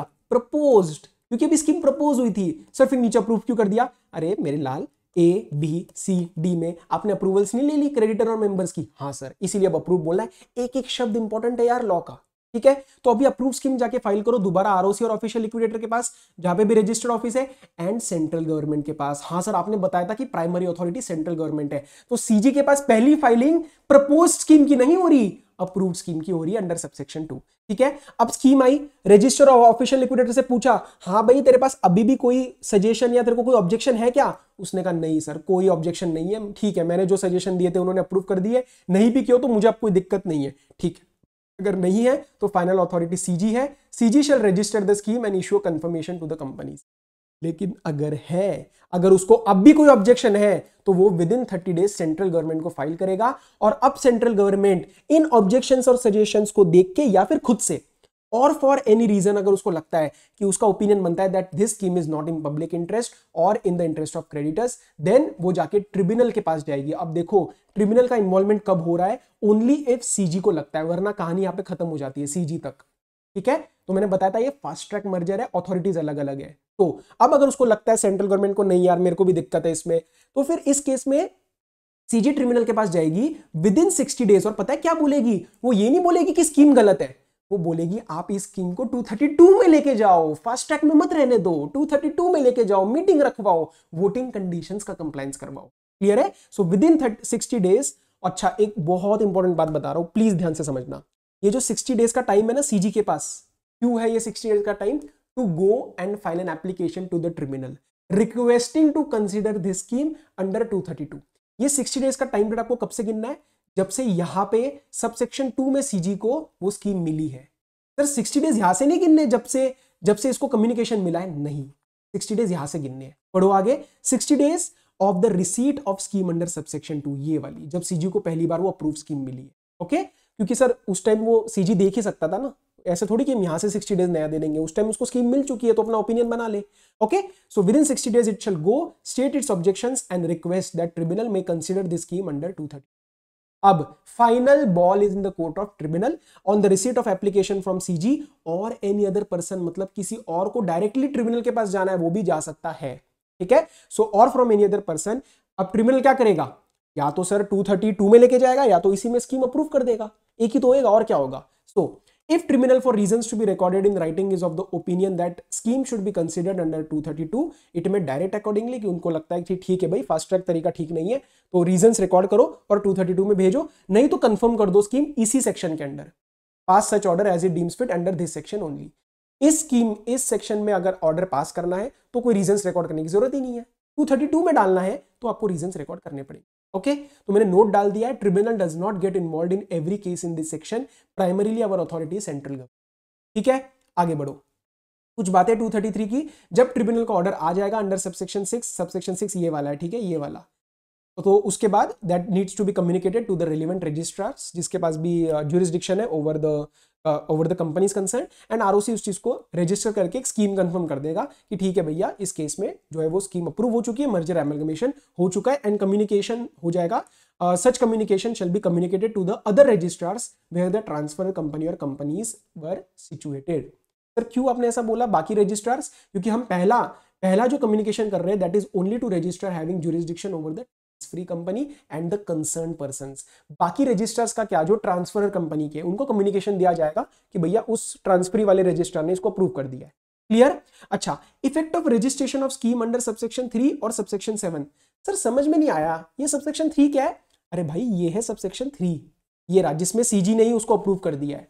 तो चाहे सीजी अप्रूव करे और रजिस्टर करे, चाहे ऊपर इस वाले केस में, चाहे इस केस में ट्रिब्यूनल फाइल करने के बाद आरओसी अप्रूव करे, मतलब स्कीम को रजिस्टर करे, तो किसी में भी हो उसका इंपैक्ट क्या आएगा? It shall be deemed to have effect of dissolution of transfer company without winding up.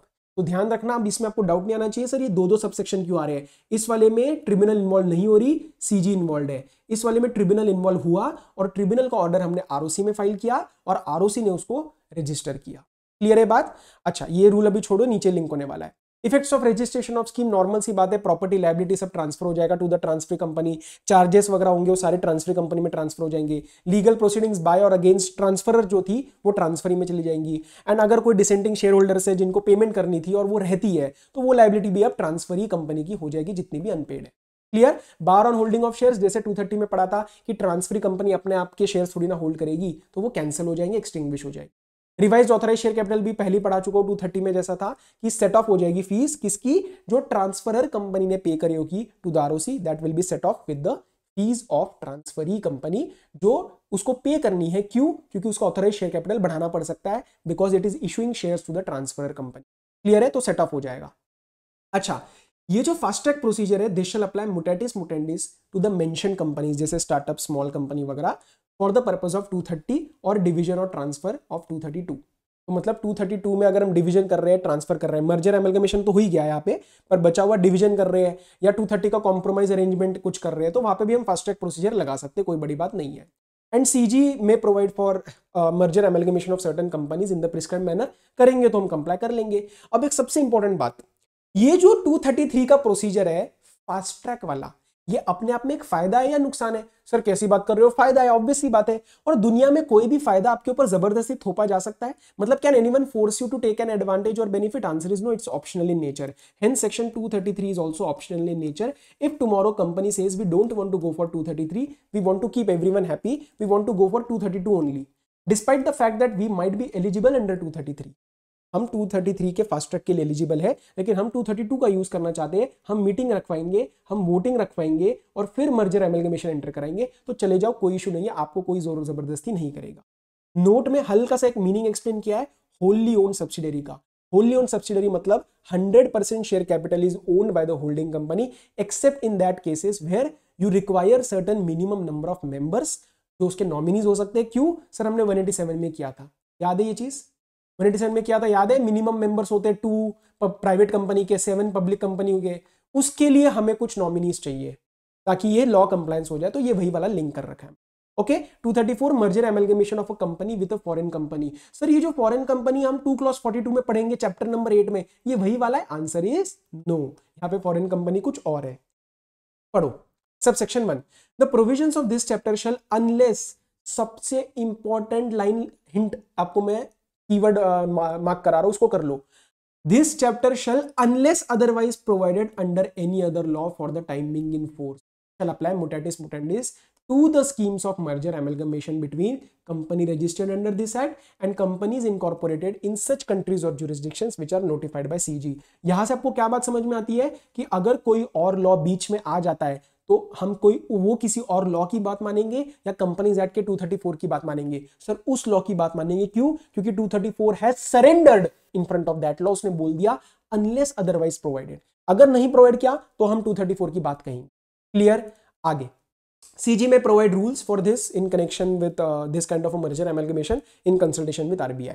Conditions to be complied subject to the provisions of any other law। Again ध्यान से पढ़ना, हम कहीं पे भी किसी और लॉ को ओवररूल नहीं कर रहे। कोई और लॉ अगर इनकंसिस्टेंट आता है या ओवररूलिंग आता है तो हम उसको रिस्पेक्ट करेंगे और 234 को पीछे बैकसीट पे डाल देंगे, विड्रॉ कर देंगे। Clear? So subject to other conditions and subject to other law, a foreign company may with the prior approval of RBI merge into company registered under this act और vice versa, मतलब हमारी company बाहर वाले के साथ।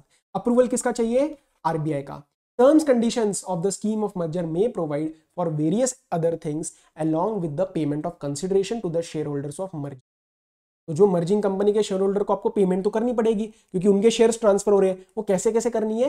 Cash, depository receipts और partly in cash, partly in depository receipt. अभी depend करता है डिपॉजिटरी रिसीट्स आईडीआर वाले रहेंगे या कौन से रहेंगे, डिपेंड करता है केस टू केस। ठीक है, कौन सी कंपनीज इन्वॉल्व है। And this shall be as the case may be as per the scheme. अच्छा, अब सबसे इंपॉर्टेंट बात explanation. This foreign company word does not mean as per 242, हम नया बता रहे हैं फॉरेन कंपनी का मतलब। So for subsection 2, foreign company means a company or body corporate incorporated outside India, whether or not having place of business in India। India में business हो या ना हो हमें फर्क नहीं पड़ता, और हमें सिर्फ एक कंडीशन देखनी है, बाहर इनकॉर्पोरेशन होना चाहिए। क्या ये कंडीशन वैलिड है? क्या ये कंडीशन सेटिस्फैक्टरी है या इनफ है for section 2 clause 42? Answer is no. वहां पे place of business and business दोनों होना जरूरी है। तो पढ़ो, मैंने ब्रैकेट में दिया है, this is not the same as section 2 clause 42। ये छोटी छोटी जनरल सी बातें हैं कि जब फॉरेन कंपनी इन्वॉल्व होती है इसको क्रॉस बॉर्डर मर्जर कहते हैं, और रूल 25A का कंप्लायंस करना जरूरी होता है, but not in your course. And apart from that इसमें और कोई बड़ी बात नहीं है। क्या लिखा है? एज स्पेसिफाइड इन सबसेक्शन 1, ये मैंने आपको ऑलरेडी बता दिया। कि बैलेंस लॉज अगर कुछ इनकंसिस्टेंट है तो हम उसको रिस्पेक्ट करेंगे और हम विड्रॉ कर लेंगे, because everywhere it has been written unless any other law, unless otherwise provided in any other. Okay, अच्छा अब 235 स्टार्ट करते हैं। ओके, नेक्स्ट स्टार्ट करते हैं सेक्शन नंबर 235। 234 तक हमारा हो चुका है। Power to acquire shares of share holders dissenting from scheme or contract approved by majority और this section is known as take over attempt. बहुत सारी क्वेरीज आती है specifically with respect to 235, please ध्यान से समझ लेना। 235 में छीना झपटी होने वाली है। सर छीना झपटी कैसा शब्द यूज कर रहे हो? हाँ, लॉजिकली समझना है तो छीना झपटी होने वाली है। जो लोग डिसेंट कर रहे हैं, डिसेंटिंग मतलब पहले समझ लो, जो असेंट नहीं करते मतलब जो एग्री नहीं करते, या फिर असेंट करने के बाद फेल कर देते हैं या रिफ्यूज कर देते हैं एंड में टू ट्रांसफर द शेयर्स, ऐसे लोगों के शेयर्स हम छीनने वाले हैं। हम मतलब ट्रांसफरी कंपनी छीनने वाली है, ठीक है, ये बात क्लियर है। और ये क्यों करने वाली है? Because the scheme is approved by majority. अब कौन मेजॉरिटी है, कैसे, वो अभी पढ़ेंगे, बट एक बेसिक दिमाग में क्लियर कर लो इमेज कि इसके अंदर छीना झपटी होने वाली है। टेक ओवर अटेम्प्ट है, this is a case of hostile take over. बात आगे बढ़ाए? हाँ सर। अब पढ़ो situation, what is the situation for this section to come into play. ये सिचुएशन जो है, इसके पॉइंट्स आपको क्वेश्चन में ढूंढने पड़ेंगे, वरना कंफ्यूज हो जाओगे कि 235 लगाना है या 236 लगाना है या 232 230 चल रहा है। 235 का बहुत ही स्पेसिफिक सेट ऑफ क्राइटेरिया पढ़ो। क्या हुआ? ट्रांसफरी कंपनी ने ट्रांसफरर कंपनी को एक ऑफर दिया कि भाई I want to acquire all your shares, I want to acquire all your shares. क्या आप मुझे दोगे? मतलब बेसिकली शेयर होल्डर से बात करी जा रही है कि क्या आपके सारे शेयर होल्डर्स मुझे शेयर्स देंगे, हाँ या ना। फिर चेक करो कि क्या अगले 4 महीनों में उन ट्रांसफरर कंपनी के शेयर्स में से 90% वैल्यू वाले लोगों ने हाँ करी। अगर करी तो 235 की बात आगे बढ़ाएंगे, अगर नहीं हुई तो 235 खत्म, dead. Clear? So what happened in this 4 months after the transferee company made the offer? Scheme or contract, जो भी स्कीम और कॉन्ट्रैक्ट था ट्रांसफर का, it has been approved by holder of not less than 9/10 in value. Sir 90% लिखे क्या paper में? कोशिश करना कि 9/10 ही लिखो। क्लियर है? सो 9/10 in value of the shares whose transfer in involved, and obviously we will exclude those shares which are already held by the transferee company or any of its subsidiary or any of its nominee। तो वो तो कोई बड़ी बात नहीं है, ये तो ऑब्वियस है, वो अपने आप को थोड़ी ना ट्रांसफर कर पाएंगे। नेक्स्ट, अब 4 महीनों में ये चीज तो हो गई, 90% 9/10 वैल्यू का अप्रूवल मिल गया। अब with in 2 months transferee company क्या कर सकता है? ट्रांसफरी कंपनी खुश हो गया। सर क्यों खुश हुआ? क्योंकि अब transferee company with in 2 months dissenting, बहुत गुस्से में है, उसने कहा गुस्सा छोड़ दे, 235 ने मुझे पावर दे दी है, मैं with in 2 months of that end of 4 months, मैं विद इन 2 months तुझे एक नोटिस भेजूंगा। पता है नोटिस में क्या लिखा होगा? That I want to acquire your shares, मैं तेरे शेयर्स छीनने वाला हूं। सो देखो, ट्रांसफरी कंपनी में at any time within 2 months after the expiry of 4 months give notice in the prescribed manner to any dissenting shareholder that it desires to acquire his shares। तो जो भी dissenting है उसमें से जिसके भी share छीनने का मन है वो ट्रांसफरी कंपनी छीन सकता है। अब ये डिसेंटिंग शेयर होल्डर बहुत गुस्से में है तो उसको बोला गुस्सा मत हो, तेरे पास एक और चांस है। क्या? जब भी तेरे को नोटिस रिसीट होएगी from the end of 2 months, नहीं, इन 2 months में सपोज यहां पे नोटिस आई तो यहां से विद इन 1 month तेरे पास एक ऑप्शन है कि तू ट्रिब्यूनल के पास एप्लीकेशन फाइल करे। तो पढ़ो, now he has 2 options, he can go and file an application to tribunal or he can do nothing। if he goes and file an application to the tribunal within 1 month from the date he received the notice from the transferee company, अब depend करता है tribunal का order क्या आता है। अगर tribunal का order favour में आ जाता है डिसेंटिंग शेयर होल्डर में तो छीना झपटी नहीं होगी, टेक ओवर नहीं होगा। लेकिन अगर सर अगेंस्ट जाता है डिसेंटिंग शेयर होल्डर के ऑर्डर या फिर वो कुछ नहीं करता तो दोनों का कॉन्सिक्वेंस क्या होगा कि शेयर्स तो सर ट्रांसफर होके रहेंगे। बट एक चीज का आपको ध्यान रखना है, अब ट्रांसफरी कंपनी ऐसा नहीं बोल सकती कि अच्छा तूने मेरे इस पे प्रॉब्लम करी ना, तो डिसेंटिंग है, एक काम करता हूं बाकी जिन्होंने अप्रूव किया ना उनको 10 रुपए दूंगा पर share, but I will give you only 8 rupees per share. क्या ऐसा कर सकते हैं? Answer is no. सबसेक्शन 2 ने क्लैरिफाई किया that terms of transfer will be the same as that of approving share holders, मतलब ये 9/10 वालों के। ठीक है, तो लेस फेवरेबल टर्म्स आप नहीं दे सकते to the dissenting share holders. अब सर दिमाग में डाउट आ रहा है कि डिसेंटिंग शेयर होल्डर तो साइन करेगा ही नहीं ट्रांसफर डीड पे, ये तो ट्रांसफर करेगा ही नहीं, तो हम इसके बिहाफ पे एक बंदा अपॉइंट करवाएंगे। तो पढ़ो क्या होने वाला है। Subsection 3 is going to talk about execution of transfer of shares, when and how. अगर if no application is filed by the dissenting share holder तो हम एक्सपायरी का वेट करेंगे, कौन सा, जितना उसको टाइम पीरियड दिया है टू फाइल द एप्लीकेशन, तो we will wait for 1 month from the receipt of notice. ठीक है, और 1 मंथ होते ही we will execute the transfer and if application is filed then we will wait for disposal by tribunal. अच्छा sir, transfer कैसा होएगा? Transferee company, यहां पे लिख सकते हो आप, transferee company shall send a copy of notice to the transferor company together with an instrument of transfer to be executed on behalf of the share holder. कौन सा शेयर होल्डर है ये? डिसेंडिंग, ठीक है।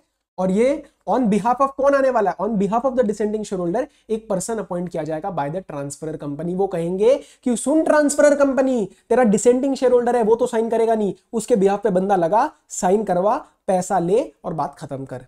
क्लियर? क्योंकि मैं तो shares लेने वाला हूं लॉ के हिसाब से, ठीक है। एंड ऑन इट्स ओन, मतलब ट्रांसफरी कंपनी खुद के बिहाफ पे तो ऑब्वियसली एक बंदा लगाएगी by the transferee company, and the transferee company शैल पे और transfer to the transferor company the amount of other consideration representing the price payable by that company for the shares which by virtue of this section, मतलब by virtue of 235 that company is entitled to acquire। that company बोले तो sir transferee, ठीक है। तो वो उसका पैसा देगी और बोलेगी शेयर्स मेरे।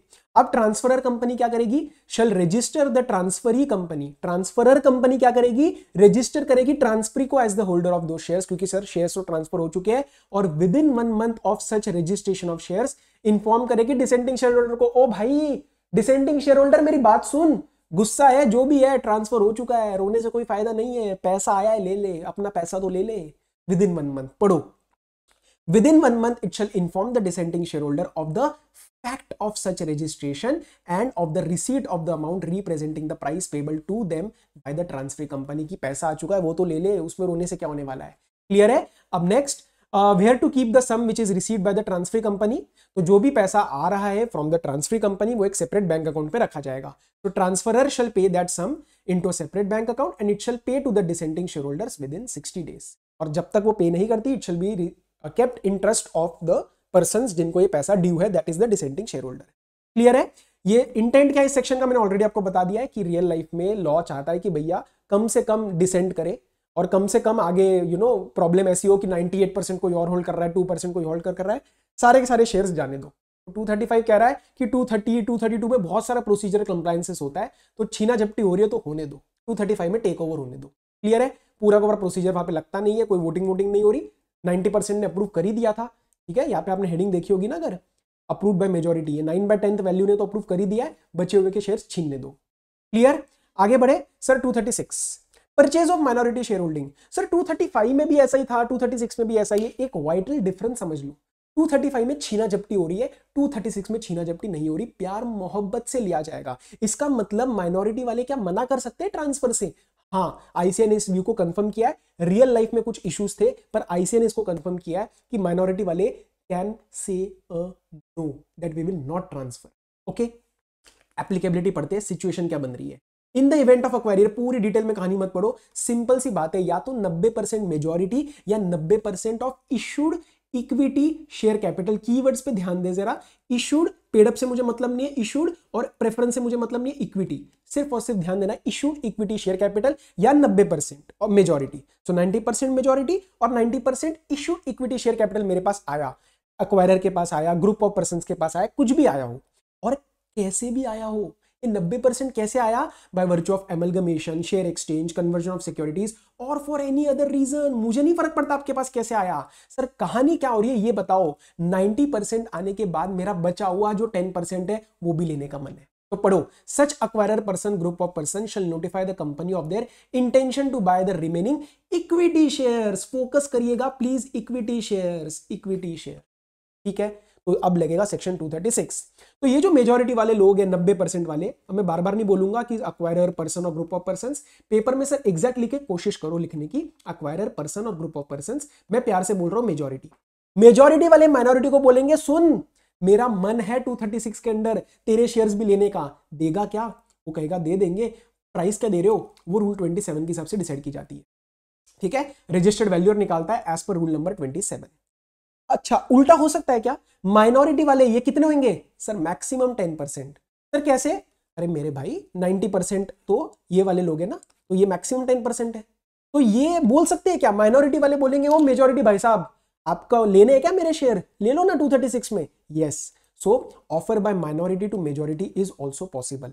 अब मेजॉरिटी से माइनॉरिटी ऑफर गया या माइनॉरिटी से मेजॉरिटी ऑफर गया, अगर अप्रूवल मिल जाती है मतलब माइनॉरिटी एग्री कर देता है कि यस वी विल सेल, तो आगे क्या होगा, majority share holders shall deposit the amount which needs to be paid to that minority and transfer will take place. कैसे, पढ़ो, मेजॉरिटी शेयर होल्डर्स एक सेपरेट बैंक अकाउंट में पैसा डलवाएंगे which is due towards that value of shares which need to be acquired by them under subsection 2 और 3। मतलब majority minority को offer दे रहा है या माइनॉरिटी मेजॉरिटी को दे रहा है।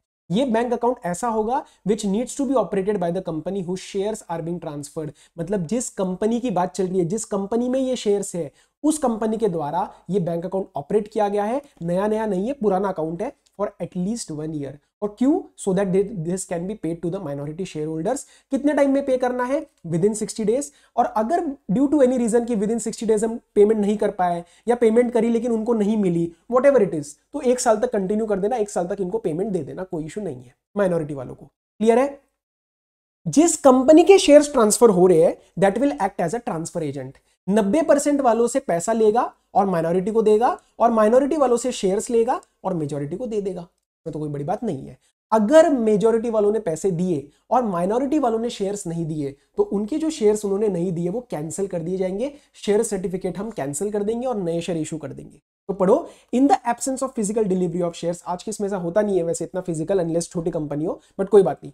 In the absence of physical delivery of shares by the share holders within the specified time, the share certificate shall be deemed to be cancelled. And जिस company के shares transfer हो रहे हैं वो नए इशू करेगी shares in lieu of the cancel shares. मतलब ऐसी नहीं, नए मैं नॉर्मल तरीके से नए नहीं इशू कर रहा, इन ल्यू मतलब उसकी जगह इशू कर रहा हूं जो कैंसिल करे गए, और वो ट्रांसफर को कंप्लीट करेगा और पेमेंट दे देगा टू द माइनॉरिटी।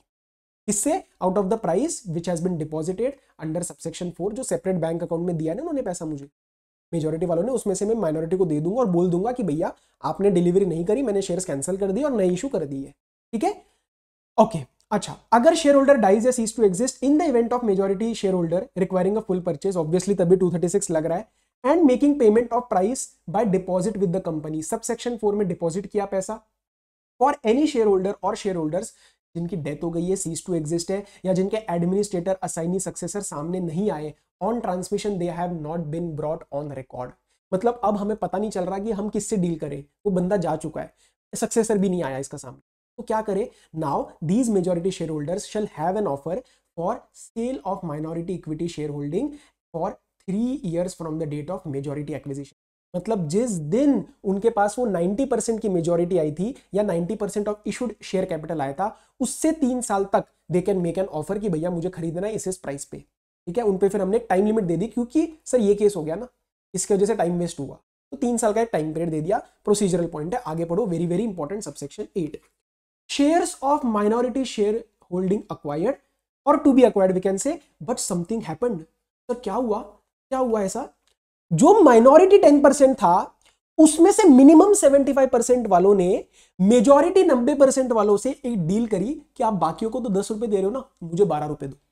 ये जनरली कब होता है, जब एक के पास ज्यादा शेयर हो और वो कहता है कि आप मुझे ज्यादा नहीं दोगे तो मैं डील करूंगा ही नहीं, तो आप मुझे अलग से ना थोड़ा ज्यादा पैसा दो। तो पढ़ो, शेयर होल्डर्स होल्डिंग 75%, बच्चे गलती करते हैं, 75% ऑफ टोटल नहीं है ये, share holders holding minimum 75%, minority equity share holding मतलब 10% का 75% है ये, मतलब टोटल का मैक्स टू मैक्स मतलब मिनिमम 7.5% है। I hope you are able to catch this point. Clear, they negotiate और रीच। मैं दोबारा बता रहा हूं, गलती नहीं होनी चाहिए, मैं टोटल का 75% की बात नहीं कर रहा, टोटल का एक है 90% मेजॉरिटी और वो है 10%। इन 10% का मिनिमम 75% वाले क्या कर रहे हैं, निगोशिएट और reach an understanding on a higher price for any transfer proposed agreed of the shares held by them. उस अकेले बंदे ने बोला, जो भी जिसके पास मिनिमम 75% है, कि मैं तो डील रोक दूंगा अनलेस एंड अनटिल आप मुझे 2 रुपए पर शेयर ज्यादा दो। एग्जांपल के तौर पे ले रहा हूं, ठीक है। ये कब हुआ सर, जब भी ये ट्रांसफर होना था ना पैसों का और शेयर्स का, फॉलोइंग द एक्विजिशन, या तो उस दिन ऑन और उससे प्रायर और प्रायर टू दैट डेट। ठीक है, अच्छा कैसे हुआ, चोरी चोरी छुपके छुपके हुआ। उस 75% वालों ने, माइनॉरिटी के 75% वालों ने बचे हुए 25% वालों को बताया। तो पढ़ो, विदाउट डिस्क्लोजिंग द फैक्ट और लाइक्लीहुड ऑफ ट्रांसफर, मतलब फैक्ट और लाइक्लीहुड मतलब 100% ट्रांसफर होने वाला है या फिर संभावना है, there is a probability, likelihood, लेकिन आपने डिस्क्लोज नहीं किया। तो without disclosing this fact of transfer or likelihood of transfer taking place on the basis of such negotiation, understanding or agreement. अब फाइनल आउटकम क्या है? दुखी क्यों है ये? फाइनल आउटकम ये है कि उस 75% वाले को जो ज्यादा पैसा मिला है ना, वो बचे हुए 25% जो है मैक्सिमम, माइनॉरिटी का ही बात कर रहा हूं, माइनॉरिटी के ही 75% वालों ने जिन्होंने ये काम किया, वो 25% वालों के साथ शेयर करेंगे कंपेंसेशन। तो द मेजॉरिटी शेयर होल्डर, इसमें कंफ्यूज मत हो जाना, ये 90% वाले नहीं है, ये 10 के 75% वाले, ठीक है। They shall share the additional compensation so received with such minority share holder, such मतलब अब ये मैक्सिमम 25% वाले जिनको उन्होंने डिस्क्लोज नहीं किया on a pro rata basis. अच्छा, ये एक छोटा सा प्रोसीजरल सेक्शन है कि अगर फुल परचेज रिक्वायर्ड था लेकिन नहीं हो पाया, तो रिगार्डलेस ऑफ द फैक्ट कि शेयर्स ऑफ माइनॉरिटी डीलिस्ट हो गए या कुछ भी हो, या पीरियड ऑफ 1 ईयर या एक सेबी रेगुलेशंस का पीरियड है वो इलैप्स हो गया, still this section 236 will continue to apply. ये प्रोसीजर हम चलाते जाएंगे जब तक पूरा 100% ट्रांसफर नहीं होता। आगे बढ़ाए बात, yes sir. Section 237, central government को लगता है पब्लिक इंटरेस्ट में दो कंपनीज का एमलगमेशन कराना जरूरी है।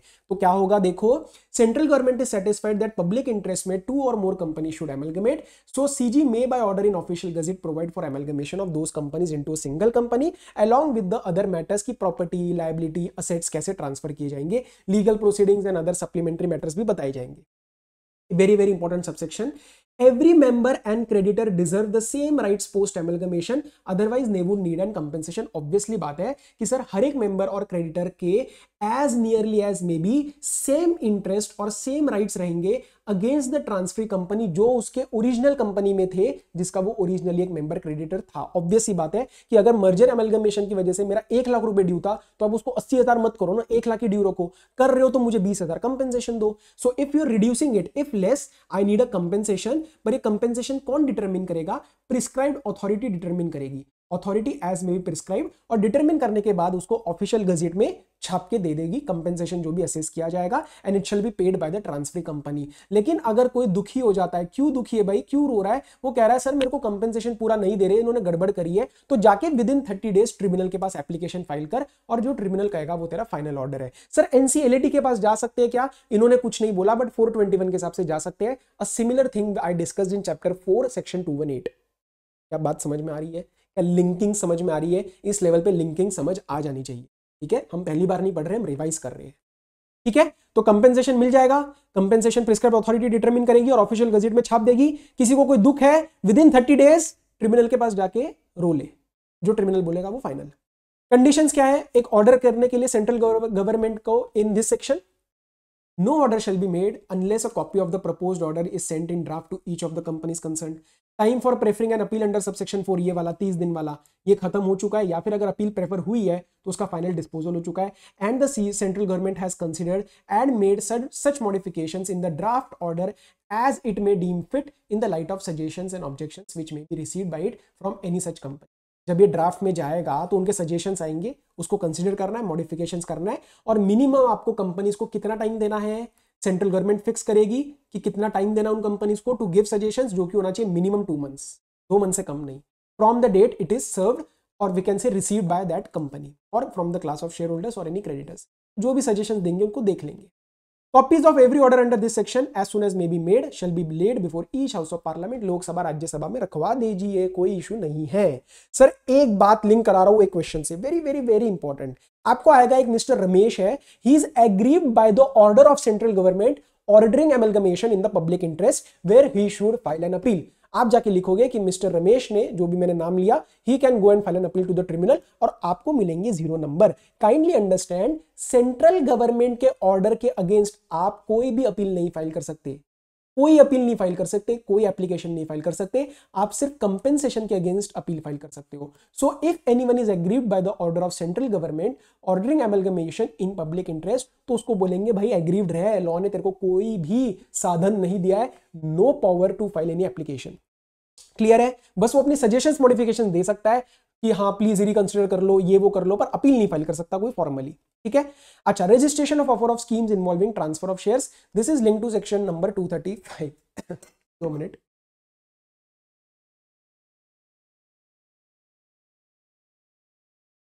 ओके, 235 क्या बात करता है सर? छीना झपटी की।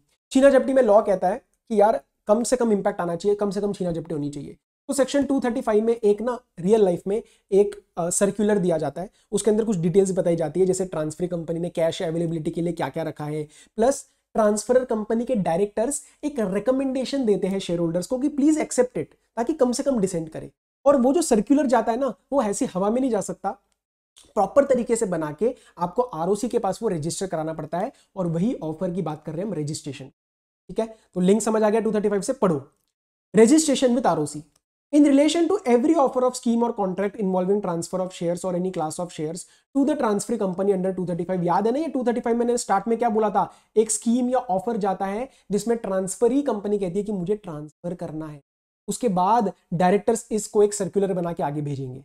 ठीक है, तो पढ़ो, every circular containing such offer and recommendation to the members of the transfer company by its directors. Its मतलब ट्रांसफर कंपनी के डायरेक्टर रिकमेंडेशन दे रहे हैं कि please accept such offer, this shall be accompanied by certain information and manner as may be prescribed, that is rule 28, not in your course, बस नाम learn करना है रूल का।